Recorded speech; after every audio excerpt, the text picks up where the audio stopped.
Industri rokok di tanah air menghadapi tantangan, jumlah penjualan turun drastis sehingga berdampak pada keberlangsungan hidup para petani tembakau. Contoh terbaru menimpa perusahaan rokok ternama PT Gudang Garam. Mereka tercatat hanya memperoleh laba 980,80 miliar rupiah pada 2024 kemarin. Laba itu anjlok parah bila dibandingkan dengan 2023 yang masih bisa mencapai 5,32 triliun. Penurunan tajam laba itu tak terlepas dari syaratnya pendapatan kode emiten GGRM. Tercatat pendapatan Gudang Garam memang turun dari 118,95 triliun menjadi 98,65 triliun pada 2024 kemarin. Penurunan pendapatan itu terjadi tak hanya untuk penjualan atau pendapatan di dalam negeri. Tercatat pendapatan atau penjualan perusahaan dari ekspor turun 1,49 triliun menjadi 1,31 triliun. Lalu penjualan lokal turun 117,45 triliun menjadi 97,338 triliun per akhir 2024. Penjualan yang turun paling banyak adalah sigaret kretek mesin dari 96,02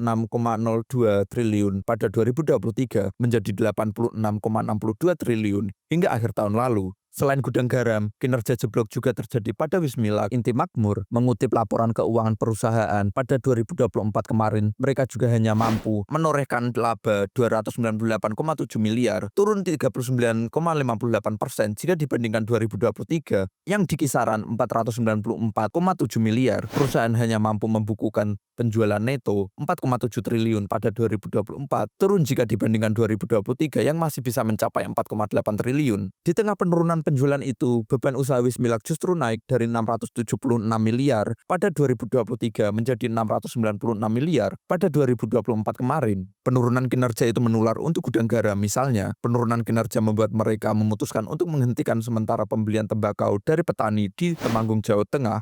Lalu apa sebetulnya yang menjadi penyebabnya?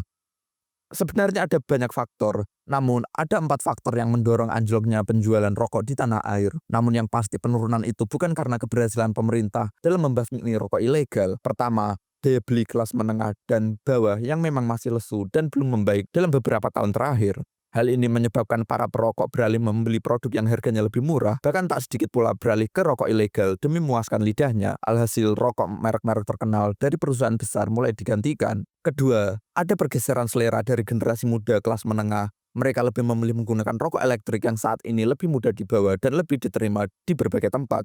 Yang ketiga, kenaikan cukai yang terus-menerus, terutama rokok bermerek. Kenaikan membuat harga rokok semakin terbang, padahal di sisi lain pendapatan konsumen lamanya tak naik secara signifikan. Yang keempat, kampanye anti rokok yang berhasil meski perannya tak terlalu besar dalam menekan konsumsi rokok, namun tetap ada pengaruhnya terhadap berkurangnya konsumen rokok di tanah air. Dampak penurunan industri rokok ini sangat dilematis. Di satu sisi baik karena masyarakat sadar akan kesehatan, namun di sisi lain ada petani yang harus menanggung karena sumber penghasilannya mulai hilang. Disinilah peran pemerintah harus hadir. Selain itu juga, bahwa rokok ilegal masuk dengan harga lebih murah tanpa beban cukai cukup menggerus pangsa pasar produk legal. Sementara itu, di sisi lain rokok elektrik menjamur dengan penetrasi yang tinggi, terutama di kalangan anak muda. Akibatnya pabrikan rokok konvensional seperti Gudang Garam terdampak, yakni kehilangan pasar. Jadi bagaimana pendapat kalian tentang hal ini? Silahkan diskusi di kolom komentar. Jangan lupa untuk like dan subscribe, dan sampai jumpa.